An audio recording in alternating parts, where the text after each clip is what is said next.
নৈরাশার দরবার আবার যখন তুই দিলটাকে ভাইগা তুই আমার দরবারে ডাক দিবি আল্লাহ,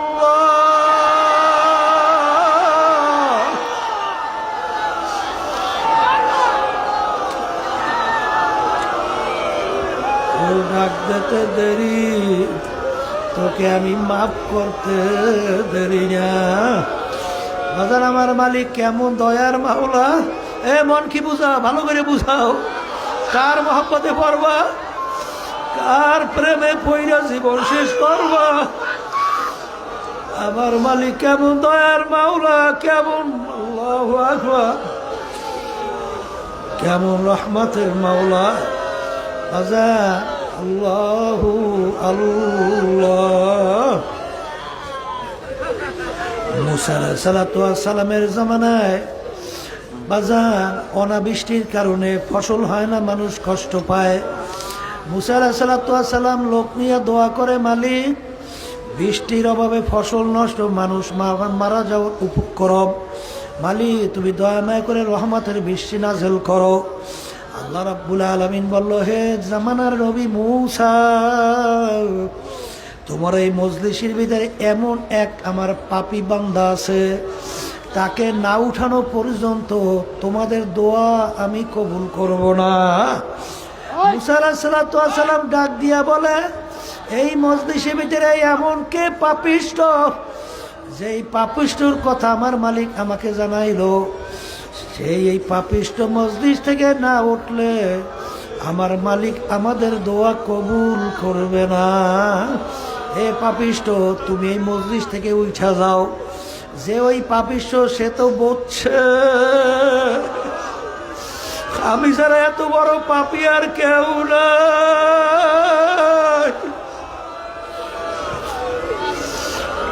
কিন্তু এ আমার দয়ার মাওলা।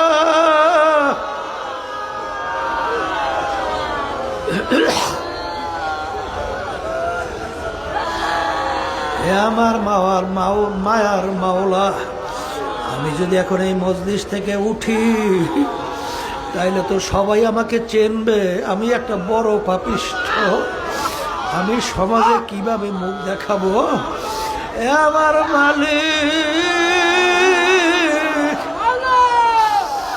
দয়া মায়া করে আমি খালেস তওবা করলাম, আমি আর গুনাহ করব না, দয়া মায়া করে তুমি আমাকে মাফ কইরা দাও। এমন ভাবে দেলে দেলে কানলেন আর এমন ভাবে তওবা করলেন, আমার মাওলার রহমতের দরিয়া জোশ মাইরা গেল। আমার মাওলার সঙ্গে সঙ্গে তার তওবা কবুল করলো। কই আল্লাহ রাব্বুল আলামিন জানায়, আল্লাহ রাব্বুল আলামিন বৃষ্টি নাযিল করলেন, ঝুপ ঝুপ করে বৃষ্টি শুরু হয়ে গেল। মুসা আলাইহিস সালাতু ওয়াস সালাম বলে, মালিক আপনি তো বলছেন এক পাপিষ্ঠ মজলিসের ভিতরে তাকে না উঠালে বৃষ্টি হবে না, কই আমাদের মজলিস থেকে তো কেউ ওঠে না। আল্লাহ, তাহলে বৃষ্টি কেন হইল? তখন আল্লাহ রাব্বুল আলামিন বলে, যেই বান্দার কারণে আমি বৃষ্টি দেই না, ওই বান্দার কারণে আমি আবার বৃষ্টি নাযিল করলাম। কারণ ওই বান্দা এমন ভাবে তওবা করছে, আমি মালিক ওর তওবা কবুল না কইরা পারি নাই। বাজার আমার মালিক তো বড় দয়ার সাগর, রহমতের সাগর, রহমতের মাওলা। বাজার গুনাহ করতে করতে কত ঘটনা তো জানেন বাবা, তারপর আলোচনা। ওই বুড়া গুনাহ করতে করতে বলতে এমন কোনো গুনাহ নাই। বুড়া ডাক দিয়া বলে, আল্লাহ দয়া মায়া করে তুমি আমাকে মাফ করো। আরে গায়েব থেকে শব্দ আসলো, বুড়া তোর তওবা কবুল হবে না। কিন্তু বুড়া তো ডাক ছাড়ে না, বলে মালিক তুমি আমাকে মাফ করো। এমন ভাবে তওবা করলো, ডাক দিয়া বলে, হে বুড়া,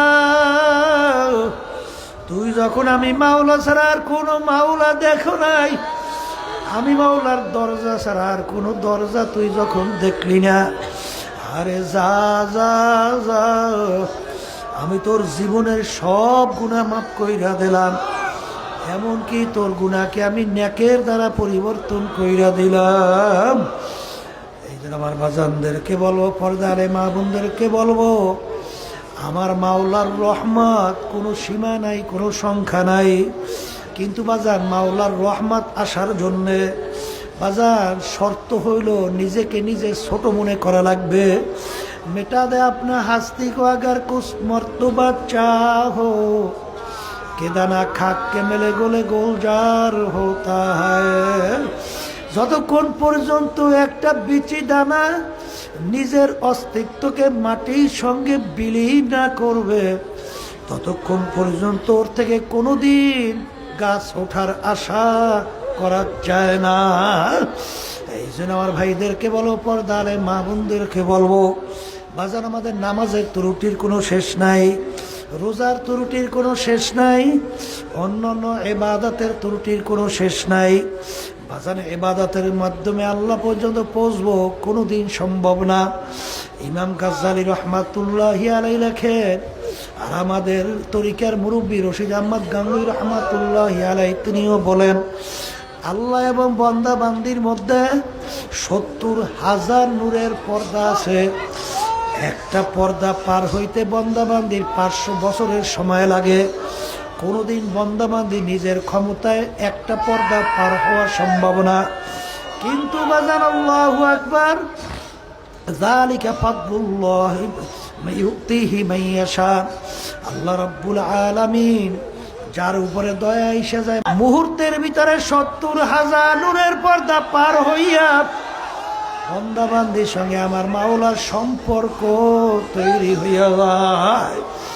বাজান, মুসা আলাইহিস সালাতু ওয়াস সালামের জামানায় বাজান ফেরাউনের সঙ্গে যখন জাদুঘররা 70,000-এর মতো জাদুঘর এক পাশে দাঁড়াইয়া পাট পাকাইয়া ছাইরা দেয়, বড় বাঘ হইয়া যায়, বড় সাপ হইয়া যায়। আর ওদিকে মুসা আলাইহিস সালাতু ওয়াস সালাম এক পাশে দাঁড়াইয়া আছেন, দাঁড়াইয়া চিন্তা করেন কি কর্তব্য বিমূঢ়। আল্লাহ রাব্বুল আলামিন ডাক দিয়ে বলে, হে জামানার নবী মূসা, তোমার হাতের মধ্যে কি? মালিক, লাঠি। কলে লাঠি জমিনে ছাইরা দাও। সারার সঙ্গে সঙ্গে লাঠি পাক দিয়ে একটা বড় সাপ হইয়া গেল। এমন বড় সাপ যে এক গ্রাসে সমস্ত জাদুঘরের জাদু এক ঢোকে গিলা ফেললো। ওই সময় আল্লাহ রাব্বুল আলামিন তার নূরের 70,000 নূরের পর্দা উঠাই আল্লাহ রাব্বুল আলামিন ওই জাদুঘরের সঙ্গে মাওলার পরিচয় আল্লাহু আকবার দান করলেন। এখন ওই জাদুঘররা মুসা আলাইহিস সালাতু ওয়াস সালামের উপরে ঈমান আনলেন, আল্লাহ রাব্বুল আলামিনের উপরে ঈমান আনলেন।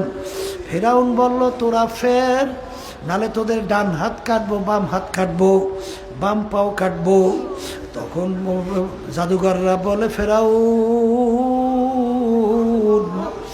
আমার দয়ার মালিকের পরিচয় পাইয়া গেছি, তুমি আমাদের ডান হাত কাটো, বাও পাও কাটো, যেভাবে কষ্ট দাও কাজ হবে না, কারণ আমার মালিকের পরিচয় পাইয়া গেছি। বাজার, ওই যে আলাইহিস সালাতু ওয়াস সালাম তিনি যখন আল্লাহ রাব্বুল আলামিনের উপরে ঈমান আনলেন, মুসা আলাইহিস সালাতু ওয়াস সালামের উপরে ঈমান আনলেন, হারুন আলাইহিস সালাতু ওয়াস সালামের উপরে ঈমান আনলেন। ফিরাউন তার সন্তানগুলা ধইরা তৈল টকবক করে পানি যখন তৈলের ভিতরে ছাইরা দেয়, আরে কই মাছের মতো ভাজা হয়। সন্তানগুলার সঙ্গে মাওলার সঙ্গে সম্পর্ক, আসিয়া আলাইহিস সালাতু ওয়াস সালামের সঙ্গে মাওলার সঙ্গে সম্পর্ক। বাচ্চাগুলা ডাকে বলে, মা আসো আসো।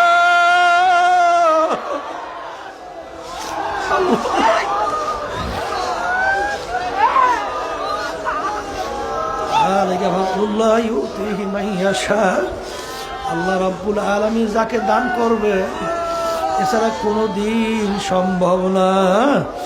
কিন্তু বাজান, এই পথে চলতে থাকো। বাজান, আমার মালিকের মোহাব্বত ভিতরে পয়দা করার জন্য আমার মালিকের গুণ নিয়ে বিভিন্ন বাজান মুরাকাবা করো।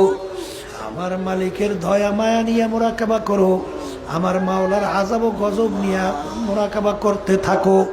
মুরাকাবা করতে করতে করতে করতে এক পর্যায়ে বন্দাবান্দি এমন একটা পর্যায়ে পৌঁছা যায়, যখন বন্দাবান্দি ডান দিকে তাকায় তখন আমার মালিকের চেহারা ছাড়া, কুদরতের চেহারা ছাড়া কিছু দেখে না।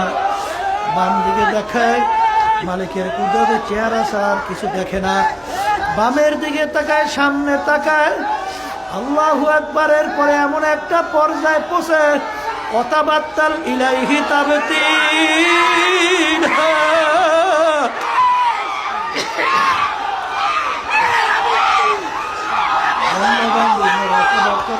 আল্লাহু আকবার।